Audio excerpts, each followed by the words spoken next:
politicize everything in this country, because it looks like we are politicizing everything when some of the issues are very serious and very important to Kenyans. Mr. Speaker, and I like the way the government has moved with the speed to actually formalize the housing issue. Mr. Speaker, I have been to actually so many government institutions. A very good example is Langata Prison. You go to Langata Prison where officers are living. They are living in a tent. Those days when I visited them, and I don't know the situation right now, where officers are actually sharing a space where 2-3 families are living in the same space, divided with a bed sheet, Mr. Speaker. That is really very embarrassing. Mr. Speaker, this housing issue can help so many Kenyans, especially civil servants at that cadre. Mr. Speaker, I've been to my county where the retired officers, they live in a deplorable housing situation. Mr. Speaker, with this housing scheme, you will get most of the officers actually buying houses for themselves and live in a decent manner. So I don't see why this housing issue is actually being challenged. I have seen even people in my county where the land that they own has been idle for a very long time. They are able to actually sell it to the government so that houses can be built for the purpose of housing. Mr. Speaker, that is an earning for Kenyans where they can use the same resource to even start businesses. Mr. Speaker, you will see so many youths actually sitting outside hardware shops where I come from, especially Isiolo. Mr. Speaker, with this housing scheme, they will be able to get actually employment that is not there. Number two, the kind of actually businesses or hardware that is run by so many Kenyans without actually business today, if housing is introduced in our counties, they will be able to sell materials. And we should restrict, especially the investors or those who are awarded contracts. They must actually give jobs to our people, and they must buy materials from our people in those counties. Mr. Speaker, I stand to support. Thank you. Thank you, Senator Fatuma. Senator Roba. Thank you. Thank you very much, Mr. Speaker. I rise to support this affordable housing bill. And as I rise to support, I am, the unfortunate business of being in the Senate here, or Parliament as a whole, has been able to expose me a little bit to the hypocrisy of parliamentarians sometimes. Why do I say that, Mr. Speaker, sir? If the tables were turned and our colleagues on the minority side happen to be on this side, there will be emotional support for this program on the basis of the fact that it is a government agenda. I am one of the leaders maybe on this side that did not vote for Kenya Kwanza government but joined the Kenya Kwanza government after election. And I bear witness as having been at that point in Azimio that the Kenya Kwanza government campaigned on the platform of affordable housing for the population of this country. Mr. Speaker, sir, this is a transformative agenda. It may have gaps that there is opportunity to remedy over time. However, this ship has already left the dock and it is in the high seas as it is because this implementation has gone very far. Mr. Speaker, sir, as I support and to make sure that issues of critical concern within the bill, also the committee takes care of it, I would like to draw the attention of the committee to provisions of Article 32, 1, 2, and 3, in particular, where it talks about every person has the right to freedom of conscience, religion, thought, belief, or opinion. Every person has the right, either individually or community with others, in public or private, to manifest any religion or belief through worship, practice, teaching, or observance, including observance of a day of worship. And lastly, a person may not be denied access to institutions, employment, or facility, or enjoyment of any other right. And when I read this, I mean the Muslim population in this country must also benefit from this high housing program. What I would like to implore upon the committee and make sure that they do the necessary amendment of Section 41 of this Act in order to make sure that the definition of interest rate, issues of payment of interest, is going to be defined further in order to cater for the larger Muslim population in the country.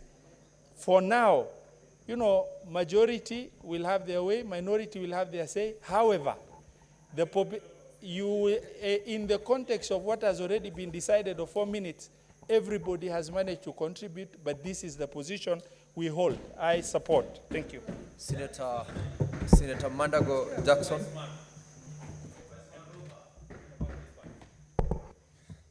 Honorable Speaker, thank you for the opportunity. First, I want to register my support for this bill of affordable housing.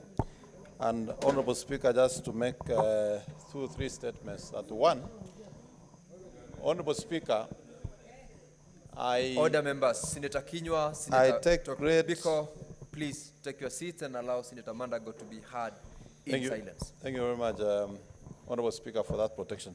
That Honorable Speaker, housing being a fundamental need for every Kenyan, and particularly at family level, Honorable Speaker, it is our responsibility as a leadership of this nation, regardless of political affiliation, to ensure that Kenyans across who cannot afford be given opportunity to live in decent housing. Honorable Speaker, it is unfortunate that elected leaders, people who are working, earning a lot of salary, leaders who take mortgage from taxes paid by Kenyans, Honorable Speaker, can stand in this house to oppose the opportunity that is being created by government to make sure that citizens living in deplorable conditions are able to access housing, Honorable Speaker. Honorable Speaker, the Constitution is very clear in Article 43. It just doesn't talk about housing, but it talks about sanitation, Honorable Speaker. For how long should the people of Kibera live in Kibera with flying toilets, Honorable Speaker, while elected leaders who represent them, Honorable Speaker, take a mortgage of between 25 to 30 million from the taxpayers, living in good sanitation, Honorable Speaker, and want the people living in Kibera to continue with flying toilets, Honorable Speaker. Honorable Speaker, that allowing the people of Kibera to continue using flying toilets is unconstitutional, because the Constitution provides that we need to provide proper sanitation. Honorable Speaker, I support this bill because it is not only going to provide affordable and social housing, but also create employment, Honorable Speaker, for the many trained young people of this nation who have gone through TVET training and will give opportunity for Kenyans to utilize their skills. I therefore support. Thank you. Senator Joyce Korir.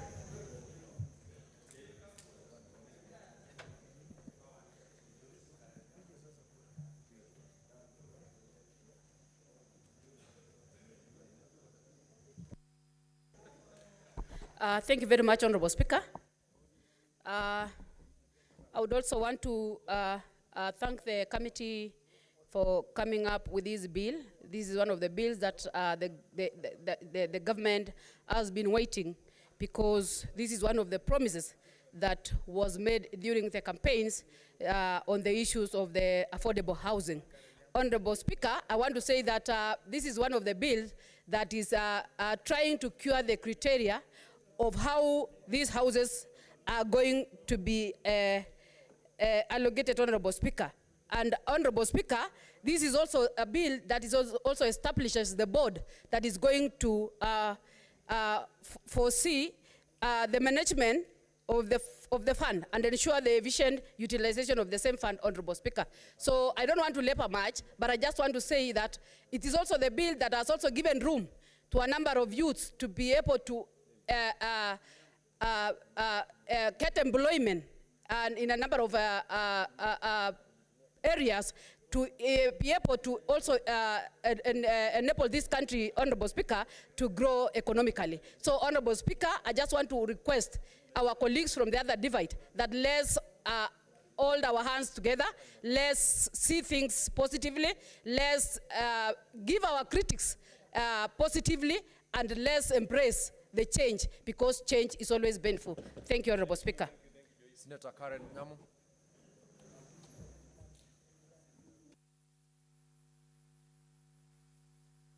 Give Senator Karen Nyamu the microphone, clerk. Proceed, Senator Karen. Mr. Speaker, we are forgetting the objective of this piece of legislation. The main object of this legislation is to give effect to the provision of the Constitution to decent housing, to access to decent housing to each and every Kenyan, Mr. Speaker. And we know legislation, Mr. Speaker, does not exist in a vacuum. So if we legislate on affordable housing, we need to know next, how do we fund this project? And that's why we proposed, the government proposed the 3% levy. The Kenyans complained, and the levy went down to 1.5, Mr. Speaker. It is our honor, we are privileged as a Senate and as a Parliament to be the ones who oversee the creation of this law, to be the ones who see the implementation of this law and provision of affordable houses to Kenyan. I'm surprised that Senator Sifuna does not support this. And if there's anybody who needs affordable housing, it is Nairobians. The other day, I went for a funeral matanga in a slum. Order, Senator Karen. Order, Senator Karen. I went to a funeral preparation in a slum that I had never been before. Mr. Speaker, I almost cried, and I want to take Mr. Sifuna. It is called Kinyago. I want to take Mr. Sifuna, Senator Sifuna there. We take a walk there, and I'm sure he will change his mind at the end of the day. Mr. Speaker, this is also an opportunity to spur the economy. Because when our youth have money and spending power, it is the country's economy that is growing. So let us not be one-sided about this program. Let us look at it wholesomely. And leadership is not about making popular decisions. That is why you are elected, to make decisions on behalf of the people in your counties. So don't go listening to voices of your county residents who do not fully understand. You're the ones who are supposed to guide them. Let them know what this entails so that they all benefit from this. And you know very well, even as you oppose it, you know you will be the first ones to want your people to benefit from it. Let's not be hypocrites, Mr. Speaker. Thank you. Senator Karen, Standing Order 92 requires you to address a point. If it's Kiswahili, start and end with Kiswahili. If it's English, start and end with English. Senator Cheptumo. Thank you, Mr. Speaker. I rise to support this bill. And Mr. Speaker, I will say two things. One is that this is indeed the fulfillment of the social and economic rights as per Article 43 of our Constitution. And Mr. Speaker, allow me at this point to thank the President, because he has been very firm and determined about the implementation of the housing, the affordable housing program. Mr. Speaker, This, apart from this being fulfillment of Article 43 of the Constitution, Mr. Speaker, the committee on recommendation number 41A were able to appreciate the fact that, Mr. Speaker, our youth in our various counties, Mr. Speaker, in our various constituencies, because the policy of this program, Mr. Speaker, is that every sub-county, every constituency, Mr. Speaker, shall have a moment to be able to build affordable houses, creating, therefore, employment for our young people. And so, Mr. Speaker, it has an effect in terms of enhancing our economic viability as a country, engaging the youth, and offering decent and affordable housing to Kenyans, Mr. Speaker. Mr. Speaker, I want to call upon all of us in this House that, Mr. Speaker, a time comes when we need to distinguish what is critical and important for the nation. What is convenient, political, Mr. Speaker, we should distinguish. Mr. Speaker, I would like to appeal to this House. This is the assembly of great leaders of our country.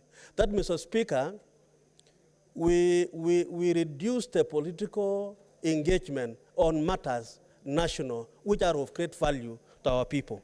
And, Mr. Speaker, I am very certain in my own mind that as much as members of the minority side are opposing this bill, Mr. Speaker, deep in their hearts, they know this is a very important program. And so, Mr. Speaker, as we move forward, as we discuss our issues, our counties, and our country, it is important that we put our country's interests ahead of us, and then politics to come later. Mr. Speaker, I want again, as I said before, to thank the President for being forthright about this issue. He's been very clear about it, and that is what leadership is all about, standing for the country to do the right thing for our people. And Mr. Speaker, I support.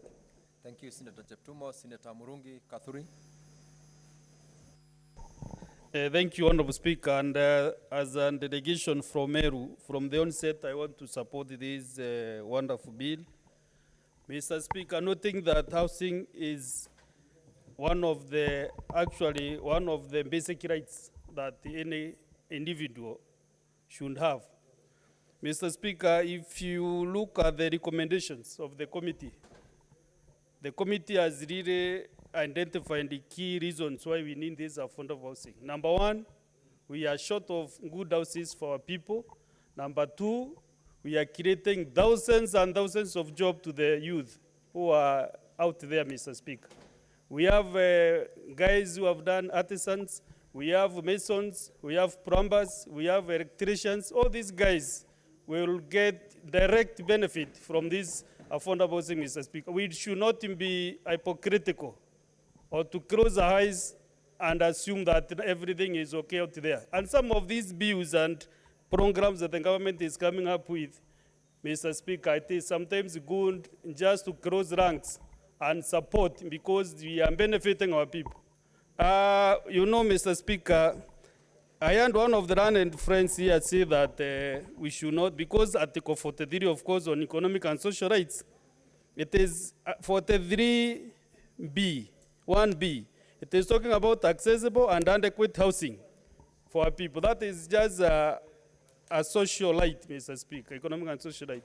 So one of the learned friends was asking from the other side, why shouldn't you go house to housing before you avail food? The Kenya Kwanza government, actually, I went to a church on Senator Chelagei. I don't want your support on this thing because my mind is very clear on what I want to put across. I was in a church service, Mr. Speaker, 2 weeks ago.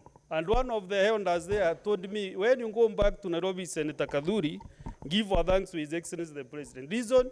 Because they were given affordable fertilizer, and now they have a lot of food in their galleries, Mr. Speaker. So, Mr. Speaker, the government is giving food, now giving housing.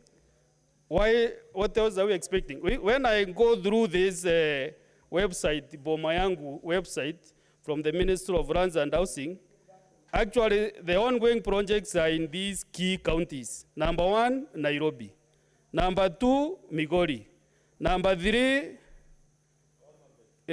Omabay. Number 4, Machakos.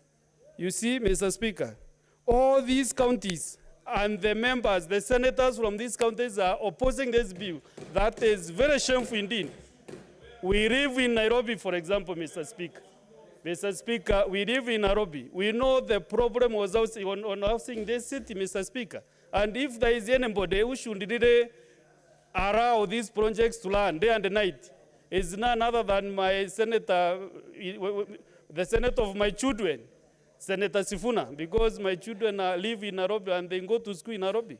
So, Mr. Honorable Sifuna, on this one, I think you should change your mind moving forward. It is really helping our people. Let us all support this program, Honorable Speaker, and definitely at the end of these 4 years, you'll see everyone will be very happy. At some point, maybe it is not in the Azimio manifesto, but at some point, the leadership of Azimio were very happy with 1.5%. And when this bill was at 3.5, they opposed. Then the president, the government put it at 1.5. So I think, Honorable Speaker, with those many remarks, I support this bill and I'm landed to vote the next minute if members allow us to do so, Mr. Speaker. Thank you very much. Senator Wafula Wakoli. Thank you, Honorable Speaker, for this opportunity for me to add my weight on this housing matter.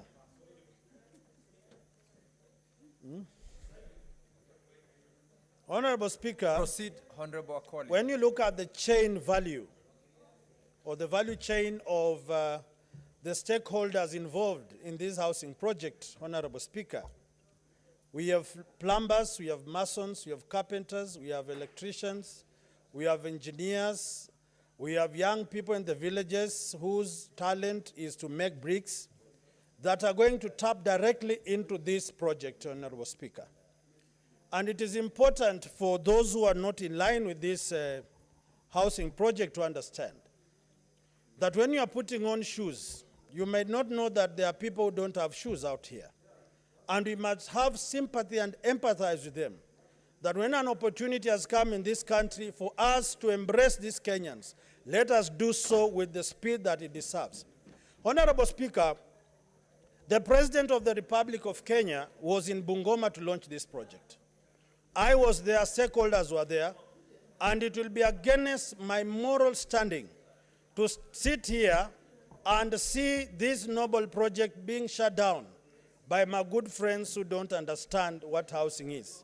So I want to support this and plead with my good friends, my good friend from Vihiga and my good friend from Busia, to join the winning team, to join us to shelter our great people from Lembe Nation. The time has come to move from the grass-thatched houses and to live in the confines of cool and permanent structures in this country. We pay taxes like other Kenyans, as you've heard, Homa Bay, Migori, Kisumu. I understand your political affiliation, but as they build for them, let them allow us also to enjoy the same infrastructure that they are enjoying. Honorable Speaker, I want also to inform our people at home, not me here on the floor of the House. I therefore want to support. Thank you, Mr. Speaker. Lastly, Senator John Methu.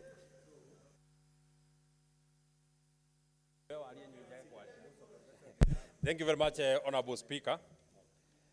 On my own behalf, on behalf of the people that I represent, the people of Nyandarua, I rise to support this particular bill. And with very few words, Honorable Speaker, I am very persuaded that as a people, and I would want to borrow the words that have been used by my colleagues here, for us it's not necessary to make popular decisions. It is to make the right decisions. If we cannot, as a people and as elected leaders, speak about ensuring that we create employment opportunities to our people, then we shall have been very unfair to the people that voted for us, number one, and number two, to the people that we expect we shall go back to and ask for votes, Honorable Speaker. As a young person, Honorable Speaker, the young elected senator in this particular House, Honorable Speaker, it would be morally very wrong for me to vote to deny my age mates and my colleagues who have given me an opportunity to come to this House, a job opportunity, Honorable Speaker. it will hurt my heart, Honorable Speaker, if I was to vote today to tell the 200 young people who are in the construction site in Olkalau, the 200 young people who are in the construction site in Engineer in Kinangop, the constituency that I come from, and I vote and say that they should go home, Honorable Speaker. Whereas I went to them and asked to be given a job, Honorable Speaker. Secondly, and finally, Honorable Speaker, because I don't want to take a lot of time, Honorable Speaker, look at the effect of this particular bill that you're speaking about. Look at the economic effect of this particular bill that you're speaking about, Honorable Speaker. The Deputy President of the Republic of Kenya, the Honorable Rigathi Gachagua, is very, very passionate about fighting alcoholism, Honorable Speaker. If we fight alcoholism and we are not able to provide job opportunities to our people, Honorable Speaker, why then should we fight alcoholism and we cannot offer employment opportunities to our people, Honorable Speaker? So, Honorable Speaker, if Honorable Speaker, I would feel very happy to be informed by the chair of the committee. Senator Karungu Thangwa, what do you want to inform Senator from Nyandarua? Mr. Speaker, I would want to inform my good friend, the Senator of Nyandarua, on that point that he has said that we are creating, or these projects will create jobs. I want to inform him, when we were listening to the stakeholders, we listened to stakeholders, some of them were Juakali artisans. And the Juakali artisan was from Kitui, Mr. Speaker. And that Juakali artisan told us they got contracts from affordable housing worth 120 million Kenya shillings, Mr. Speaker. And they are from Kitui. And they own houses themselves in Nairobi, in Pangani. So I wanted to inform them it is true. This is a real picture, and it is benefiting even the people from the other side of divide. Proceed, having been informed, Senator. That is very, very, very important information, Honorable Speaker. I would not have imagined that it would be that informed, Honorable Speaker. For the sake of the person who operates a hardware in Olkalau, Honorable Speaker, for the sake of a mason who is graduating from the Kinangop Technical College, Honorable Speaker, for the sake of that one mason that can get an employment because I voted yes, Honorable Speaker, it is for that reason that I vote for this particular bill, Honorable Speaker. Finally, however selfish I would want to be, Honorable Speaker, and all the 67 members of this particular Senate, Honorable Speaker, all of us live in a very decent, in very decent houses and very decent environments, Honorable Speaker.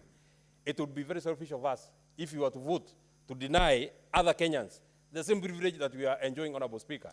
Actually, for us, Honorable Speaker, we would even take it further to say some of us are enjoying those very good living conditions out of the sweat of the people of Kenya, because we are paid from the taxes of the people of Kenya.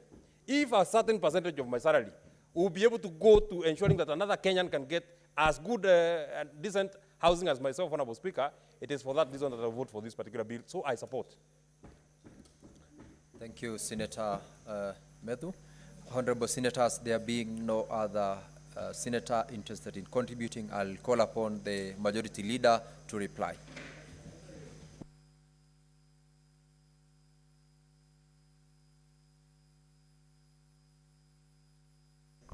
Thank you, Mr. Speaker. Mr. Speaker, I want to thank all our colleagues who have taken time to speak to this bill, either in support or in opposing, because in their thoughts, Mr. Speaker, we have bettered a good idea. Mr. Speaker, I want to appreciate all those that have taken time to read through the bill and informed debate, speak passionately about the reasons why they feel this is a good idea for Kenya. I said earlier, Mr. Speaker, in my moving notes, that while I have moved many bills before, it gives me tremendous pleasure, and this has been a great honor, moving a bill that I know, Mr. Speaker, will change the life and the history of our country for eternity. Mr. Speaker, I am shocked that there are colleagues, unfortunately, who are terribly misinformed about the provisions of this bill. Mr. Speaker, on the question of morality, I hear many colleagues ask and say, why are you deducting my money to build houses for other people? I'd like to remind them, because many of them perhaps were not in the house when I moved this bill, and said, the reason why you sit in this house educated is because there's another Kenyan who was taxed to fund your education. If they had reasoned like you at that particular time and said, I am educated, why are you cutting my money to pay for education for somebody else? You would not be in this house today. Kenya is built on a culture of selflessness, Mr. Speaker. And we must discourage this selfish behavior that is creeping into our country, and people are beginning to even pitch about it and speak boldly about it, that it's my money. What can I do about it? I said we are almost a quasi-socialist state, Mr. Speaker, because many times we rely on each other. It's a spirit of African Ubuntu. Actually, that's the word that I'm looking for, Mr. Speaker. We do harambes each day to try and make our lives better. Mr. Speaker, I've heard even people say that they don't understand why the houses are being sold. I think it was Senator Kavindu, that they don't understand why these houses are being sold, yet Kenyans are being taxed. There's a reason why it's called affordable, Senator Kavindu, because the amount you're being taxed is not equivalent to the value of that particular house, Mr. Speaker. If you are to pay the value of that particular house, then it will mean it will go with your entire salary. Therefore, Mr. Speaker, I want to urge colleagues that you take time and read, appreciate, understand this particular bill, Mr. Speaker, before wrongly critiquing it, Mr. Speaker. Finally, Mr. Speaker, because I know colleagues are yearning actually to pay, is that I hear people tell us that this program is extremely unpopular. I want to challenge all of you that are opposed to this bill, that let us meet at the sites of these affordable housing projects in your own counties, and you come and tell the things that you are saying in this house before the young people that will be benefiting for this project. You have never been to Ndugu, where this project is ongoing. Mr. Speaker, sir, Order, members, honorable senators, order, honorable senators. Mr. Order, Speaker, Senator sir, Sifuna. Mr. Speaker, Order, sir, Senator Sifuna. Order, the Majority gentleman Leader. who is shouting has never been to any affordable site. Mr. Speaker, I can tell you honorable for a members. fact. Order, Senator Sifuna. Order, Majority Leader. If I mentioned anyone, why are the honorable guilty members. afraid? Did I Order, mention honorable anyone? members. Majority Leader, conclude your reply. And allow the Majority Leader to be heard as he concludes his reply in silence. I want to commend, I never mentioned, but you know what they say about the guilty. They're always afraid, Mr. Speaker. I never mentioned anyone. Mr. Speaker, sir, the committee has proposed 40 amendments. And I want to commend the committee because I heard Senator Osotsi say, you never consider the views of stakeholders. If they did consider the views of stakeholders, why are they doing 40 amendments to the bill? That's a diligent work by this committee. They need to be commended. They took time to listen to people. In fact, even the title of the bill is being changed on account of a young man who came and explained the issue of rural affordable housing, and they decided to agree with him. Therefore, Mr. Speaker, even as we speak in this house, Mr. Speaker, let us be honorable enough, even as we disagree, to disagree with facts, Mr. Speaker, because in any case, affordable housing as a concept featured prominently in both manifestos of Azimio and Kenya Kwanza. So we don't understand why people all of a sudden, Mr. Speaker, we don't understand why all of a sudden it becomes a problem. Anyway, Mr. Speaker, because I know that there is nothing that you will do to convince some people that an idea is good. The only wrong thing about affordable housing is who is implementing it, Mr. Speaker. There is no need to waste time about it. I want to urge honorable colleagues that let us support this project to go to this bill, rather, Mr. Speaker. We conclude on the second reading today. We meet on Tuesday next week and conclude on the business so that millions of young people can get employment and we can build a decent country. With those many remarks, Mr. Speaker, I beg to reply. Now, honorable members, having heard the mover reply, I direct that we go to division, and I will direct that the division bell be rung for 5 minutes.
National Assembly Bills number 75 of 2023 be now read a second time.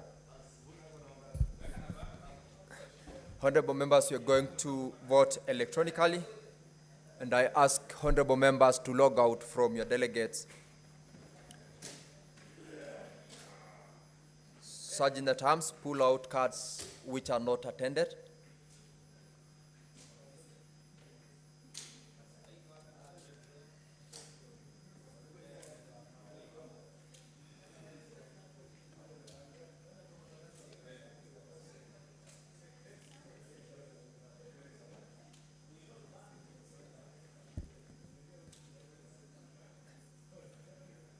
Now, honorable members, you can log back into your delegates unit.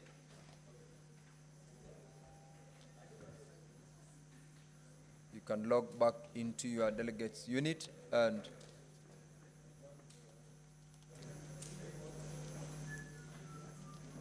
you may proceed to vote.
Senator Lenku Kajiado. Senator Tobiko, Senator Paris Tobiko approach the desk, as well as Senator Beth Siongo approach the desk.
Order, honorable senators.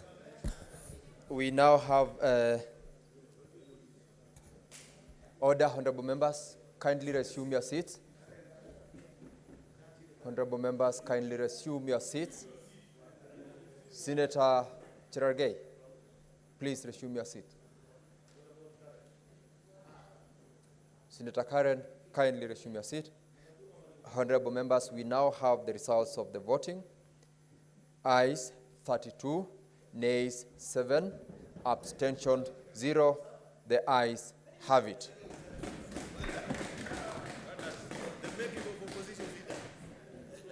A bill for an act of parliament to give effect to Article 43(1)(b) of the Constitution to provide a framework for development and access to affordable housing and institutional housing and for connected purposes. I now direct the Sergeant at Arms to draw the bar and open the doors. Honorable members, rise. Honorable senators, having concluded the business for order number 13, the Senate therefore stands adjourned until Tuesday, 12th of March, 2024 at 2:30 p.m.